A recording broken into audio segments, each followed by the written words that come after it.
बिस्मिल्लाहिर्रहमानिर्रहीम अस्सलाम वालेकुम। मेरा नाम है फ़िज़ान आयत और आप देख रहे हैं एजुकेशनल साइकिल। आज की जो हमारी वीडियो है ये बहुत ज़्यादा इंटरेस्टिंग होने वाली है। वर्जीनिया वुल्फ का हम अ रूम ऑफ वन्स ओन ये एक ऐसे है जिसके मुतालिक हम पढ़ेंगे और हम देखेंगे कि इसमें वर्जीनिया वुल्फ क्या कहती है। One of my favourite feminism work and feminist ऐसे रिटन बाय वर्जीनिया वुल्फ, इसे आप पढ़ेंगे तो आपको लगेगा कि वाक़ई में जो हमारी सोसाइटी है उसमें ये होता है। वर्जीनिया वुल्फ के दौर से भी और आज के दौर में भी ये होता है। तो ये बहुत ज़्यादा एक इम्पोर्टेंट वर्जीनिया वुल्फ का वर्क है। एंड आई होप कि अ रूम ऑफ वन्स ओन आपके एग्ज़ाम्स में हमारे लिटरेचर में भी ये इंक्लूड होता है। ये इम्पोर्टेंट एक वर्क है और आप अगर आज की वीडियो को देख लेंगे तो इसके मुतालिक जो आपके क्वेश्चंस हैं वो ज़रूर क्लियर हो जाएँगे। वीडियो को स्टार्ट करने से पहले अगर आप मेरे चैनल पे नए हैं तो प्लीज़ मेरे चैनल को शेयर करें, कमेंट्स करें, सब्सक्राइब करें। आपको पेड असाइनमेंट्स बनवानी है तो उसके लिए भी आप मुझसे कंसर्न कर सकते हैं और अगर आपको किसी नए टॉपिक पे वीडियो चाहिए तो उसके लिए भी आप मुझसे कंसर्न कर सकते हैं थ्रू कमेंट सेक्शन। तो वीडियो को स्टार्ट करते हैं। सबसे पहले हम इसका हिस्टोरिकल कॉन्टेक्स्ट देख लेते हैं अ रूम ऑफ वन्स ओन। तो ये जो है ये बेसिकली मैंने आपको बताया कि ये एक ऐसे है जो पब्लिश हुआ था 1922 में। तो ये बेस करता है 2 लेक्चर्स पे जो कि वर्जीनिया वुल्फ ने 2 यूनिवर्सिटीज़ के अंदर दिए। एक थी एक जो यूनिवर्सिटी थी वो थी गिरटन और दूसरी जो यूनिवर्सिटी थी वो थी न्यूहम। और ये जो है ये 2 वुमेन कॉलेजेस थे एट कैम्ब्रिज यूनिवर्सिटी में और इसने दिया था 1928 में अक्टूबर में ये उसने जो से है लेक्चर्स वो डिलीवर किए थे। बाद में वो ऐसे की फॉर्म में पब्लिश हुए। इसमें जो से है ये एक फंडामेंटल क्वेश्चन जो है वर्जीनिया वुल्फ राइज करती है that why have women written so little in history. और ये बिल्कुल सच है। अब तो वुमेन की कंट्रीब्यूशन हम देखते हैं लेकिन जब वर्जीनिया वुल्फ जिस दौर की है उस दौर में बहुत ज़्यादा लिटिल कंट्रीब्यूट किया गया था लेडीज़ की तरफ से, वुमेन की तरफ से बहुत कम जो औरतें हैं वो लिखती थी। तो इसीलिए उसने ये जो क्वेश्चन है ये राइज़ किया और यूनिवर्सिटीज़ में जो उसके लेक्चर्स थे उनकी बेस भी यही थी। और वो फोकस करती है कि इकोनॉमिक और सोशल बैरियर्स जो उनसे होते हैं, जो फीमेल कोई जो एक जीनियस होती है, जो उनकी इंटेलिजेंस होती है उसको कैसे वो अफेक्ट करते हैं। तो इन एसेस में बेसिकली हम ये देखेंगे। जो सेंट्रल आर्गुमेंट है वो ये है, उसका जो थीसिस है वो एक डिसेप्टिवली सिंपल थीसिस है और जिसमें वो सिर्फ वो ये कहती है कि to write fiction a woman must have two things. Fiction को लिखने के लिए वुमन के पास 2 चीज़ें होनी चाहिए। एक तो फाइनेंशियल इंडिपेंडेंस उसे हासिल होनी चाहिए, वो एक फाइनेंशियल इंडिपेंडेंट वुमन होनी चाहिए।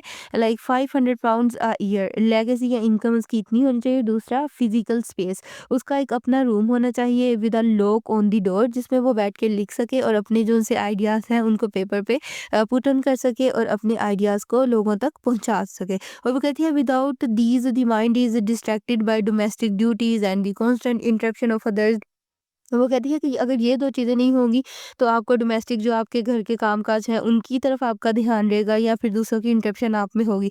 और वाक़ई में ऐसा होता है, अगर आप देखें कि आपकी जो अपनी फिज़िकल स्पेस है, अगर अगर आप उसमें रूम लॉक करके बैठ गए हैं तो बाहर की इंटरप्शन से, बाहर की डोमेस्टिक ड्यूटीज़ से तो आपको लगता है कि आप अभी फ़िलहाल फ्री हो और फाइनेंशियल इंडिपेंडेंट हो तो इट मीन्स कि आपको किसी से कोई पैसे, किसी से कोई चीज़ लेने की ज़रूरत नहीं है अपनी अपनी ज़रूरियात को पूरा करने के लिए। इसी तरह एक जो राइटर है, एक फ़िक्शन राइटर है, एक फीमेल फ़िक्शन राइटर है, अगर उसको लिखना है एक तो फाइनेंशियली इंडिपेंडेंट, ज़ाहिर है कि अब उसे लिखना है, उसके लिए उसको फाइनेंशियली भी इंडिपेंडेंट होना चाहिए, दूसरा उसकी एक अपनी फ़िज़िकल स्पेस होनी चाहिए। ये एक सेंट्रल आर्गुमेंट है इस ऐसे का।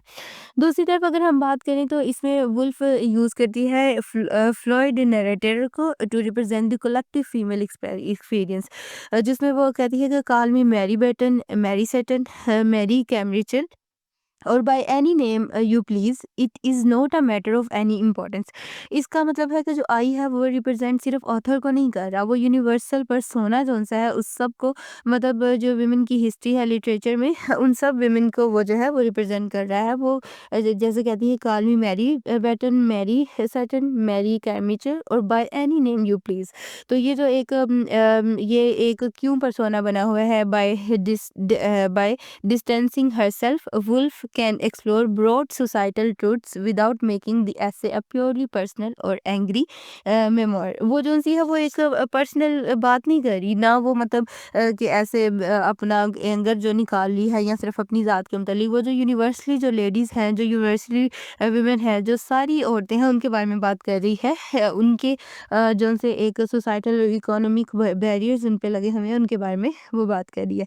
आगे अगर हम सिंबलिज्म, तो इसमें जैसे वो टू टाइप्स ऑफ मील्स की बात कर रही है। एक तो ऑक्सब्रिज लंच है, जो ऑक्सफोर्ड और कैम्ब्रिज यूनिवर्सिटी का ये कॉम्बो है, कॉम्बिनेशन है, और it is called Oxbridge lunch. अब वो वहाँ जो मेल के लिए लंच होता है, that is very rich, elaborate, refined, और ये जो सा है ये बहुत प्रिविलेज को, एजुकेशनल प्रिविलेज को ये रिप्रेजेंट करता है। दूसरी तरफ जो फ़ेरम है, उसका जो डिनर है वो इतना कोई अच्छा नहीं होता, that is bland, functional and sparse, और ये रिप्रेजेंट कर रहा है विमेन की पॉवर्टी को, जो कि एजुकेशनल पॉवर्टी है विमेन की, and lake of institutional funding. अगर इनका कंपैरिजन देखें तो उसने यही बताया है कि जो एक अच्छा मील है leads to good conversation and creative thought, poverty stifles the intellect. ठीक है, आई होप कि इससे आपको ज़ाहिर होगा कि क्यों उसने कहा है कि फाइनेंशियली इंडिपेंडेंट आपको होना चाहिए। दूसरा, आपकी अपनी एक पर्सनल स्पेस, अपना एक रूम होना चाहिए to put on your ideas on the paper.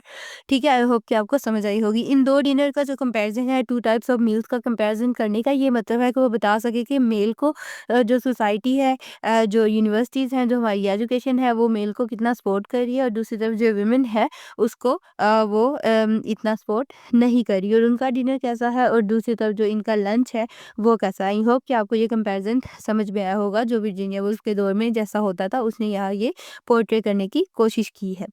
आगे अगर हम देखें, जैसे वो शेक्सपियर की लॉस्ट सिस्टर की एक एग्जांपल देती है, जूडिथ शेक्सपियर। वो कहती है कि जो जूडिथ है वो भी तो विलियम शेक्सपियर की एक सिस्टर थी, और who is just as gifted as he is, उस जैसे जीनियस वो था वैसे ही जीनियस वो थी, उतनी ही इंटेलिजेंस उसके पास थी। लेकिन वो कहती है कि विलियम जोन सा है वो लंदन चला गया टू एक्ट एंड राइट, और जूडिथ जोन सी है वो घर में ही उसको रखा गया टू मेंड सॉक्स, सॉक्स वगैरह बनाने के लिए, उनको मेंड करने के लिए, मेंडिंग फॉर द सॉक्स के लिए उसको रखा गया। और जब वो जो सी है लंदन गई तो उसको मॉक किया गया, और eventually she committed suicide there. तो वो कहती है कि जो सोसाइटी है वो कैसे एक मेल के स्केप को तो कबूल कर रही है, लेकिन अगर एक फीमेल जा रही है to become something, to act और टू राइट, तो फिर वहाँ उसको कबूल नहीं किया जाता, उसे मॉक किया जाता है, और मेंटली इतना उसे डिस्टर्ब किया जाता है that she eventually committed suicide. ठीक है, तो ये जो एक आइडिया है ये इसने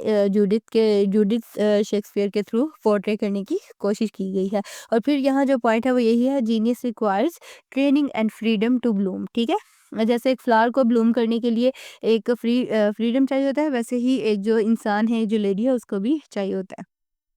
अगर मटेरियल कंडीशंस फॉर आर्ट की बात करें तो यही है बैरियर्स, जो यहाँ एक आपको एक स्केल के ज़रिए ये शो हो रहा है। डोमेस्टिक लेबर में बहुत ज़्यादा आगे हैं फीमेल, एजुकेशनल एक्सेस आप देख लें, फाइनेंशियल कंट्रोल देख लें कितना को है उनके पास, और सोशल फ्रीडम आप देख लें कि कितना है। Intellectual freedom depends upon material things, poverty depends upon intellectual freedom. आई होप कि इस लाइन की आपको समझ आई होगी, और अगर ये ऐसे है तो ये line I think one of the best line जो आप कोट कर सकते हो।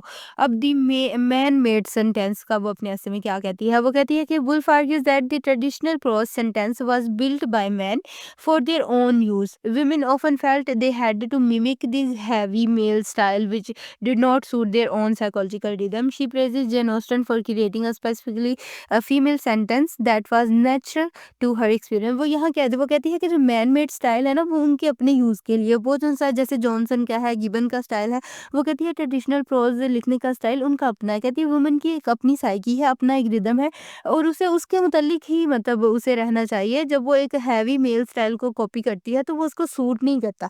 इसी तरह वो जेन ऑस्टन जो कि वन ऑफ ग्रेट राइटर्स है, one of great female writers है, तो उसको वो प्रेज करती है कि उसने अपना एक स्टाइल जो है वो अडॉप्ट किया, बजाय इसके कि वो मैन मेड स्टाइल जो सा है उसी को लेकर चले। अब ये जो एक फीमेल माइंडेड होते हैं, फीमेल माइंडेड क्या होता है, intuition, connection, emotions. Female writings में आपको ये नज़र आएगा। मेल जो है रीज़न, असर्शन, लॉजिक को। तो वो कहती है कि सबसे अच्छा जो मतलब आप लिख सकते हो ना, वो यही है कि आप बोथ मेल एंड फीमेल, अगर एक मेल है तो वो बोथ मेल एंड फीमेल सोच सके वैसा लिख सके, और अगर एक फीमेल है तो वो भी बोथ फीमेल एंड मेल सोच सके और वैसा लिख सके। Woolf believes that writing purely from a male और फीमेल कॉन्शियसनेस इज फेटल।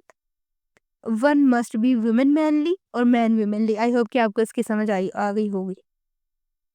उसके बाद जो-सा मतलब मैरी का जो करैक्टर था, जैसे मतलब उसने अपने ऐसे के अंदर ज़ाहिर किया कि मैरी जौन-सी है उसको गार्ड रोक लेता है यूनिवर्सिटी के ग्रास पे चलने से, क्योंकि ये प्रिविलेज सिर्फ़ रिज़र्व होता है मेन के लिए। पर लेटर वो जौन-सी है लाइब्रेरी से उसको बेअर्ड कर दिया जाता है, क्योंकि किसी मेल स्कॉलर ने उसको मतलब वहाँ नहीं किया होता रेफ़र, या कंपनी नहीं किया होता। तो ये सिम्बलाइज़ करता है पैट्रियार्कल जो उनसे एक रूल्स होते हैं, फिजिकल बाउंड्रीज होती हैं to keep women away from the world of ideas. ठीक है, यूनिवर्सिटीज है, लाइब्रेरीज है, तो ये जो चीज़ें हैं, ये जो बैरियर्स हैं, ये करते हैं वुमेन को दूर करते हैं to the from the world of ideas. अब ये कुछ सिंपल्स हैं, ये भी आप देख सकते हैं, and you can coat in your exams, अगर वो इसके मुतल्लिक है, अगर वर्जीनिया वुल्फ के मुतल्लिक है, या फिर वो वर्जीनिया वुल्फ के इस स्पेसिफिक वर्क के मुतल्लिक है, तो ये भी आप देख सकते हैं, इन्हें पढ़ सकते हैं और कोट कर सकते हैं। उसके बाद आई होप कि जो आज की वीडियो है वो आपको समझ आई होगी, बिकॉज़ ये मुझे तो बहुत अच्छी ये एक टॉपिक वर्जीनिया वुल्फ का लगता है, और ये फीमेल राइटर्स में मेरी वन ऑफ फेवरेट्स है। तो ये एक बहुत आई थिंक इंटरेस्टिंग थी वीडियो, और आपको इसकी बहुत ज़्यादा अच्छी समझ भी आई होगी। अगर समझ नहीं आई तो प्लीज़ आप मुझसे पूछ सकते हैं, फ़ील फ्री टू आस्क, मैं ज़रूर रिप्लाई करूँगी। और अगर समझ आई है तो प्लीज़ मेरे चैनल को शेयर करें, कमेंट्स करें, सब्सक्राइब करें। और अगर आपको कोई नई टॉपिक पे वीडियो चाहिए तो वो भी आप मुझे कमेंट सेक्शन के थ्रू बता सकते हैं। और अगर आपको पेड असाइनमेंट्स बनवानी है तो उनके लिए भी आप मुझसे कंसर्न कर सकते हैं। Thank you so much.